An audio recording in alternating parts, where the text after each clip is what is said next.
اللہ کے نبی دنیا سے رخصت ہو چکے ہیں اور ظہر کی نماز کے لیے بلال چھت پہ چڑھے. جب کہا اشہد ان محمد تو روتے روتے روتے آواز بند ہو گئی اور اذان پوری نہ کر سکے اور تھوڑے مار کے رونے لگے. سارے مدینے والے رونے لگے تو آپ اتر گئے اور کہا میں آج کے بعد قسم کھاتا ہوں کہ آج کے بعد میں اذان نہ دوں. اور پھر اللہ کے نبی کے تدفین کے بعد ابو بکر صدیق سے اجازت لے کر جہاد میں ملک شام چلی گئی. 6 مہینے لوٹ کے نہیں آئے. 6 مہینے گزرے.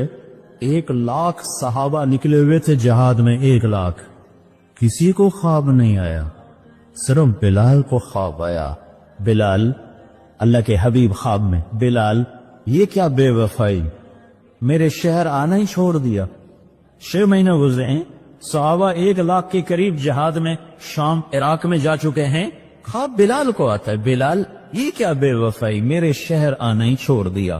رات آنکھ کھلی, اونٹنی پہ سوار ہوئے, سوائے پیشاب اور نماز کے نہیں روکے, اور چل سو چل چل سو چل چل سو چل چل سو چل. 7ویں دن مدینے پہنچے اور ان کو یہ یاد ہی نہیں رہا کہ اللہ کے نبی دنیا سے جا چکے ہیں. ویسا عشق سوار تھا اور ایسا وہ خواب دل و دماغ کے حاوی ہوا کہ یہ بھول ہی گئے کہ اللہ کے نبی دنیا سے جا چکے ہیں. مدینے میں داخل ہوتے ہی نعرے مارے, یا رسول اللہ میں آ گیا, یا رسول اللہ میں آ گیا. جب حجرہ مبارک پر پہنچے تو پھر یاد آیا, او ہو تو جدائیاں ہیں, جدائیاں ہیں.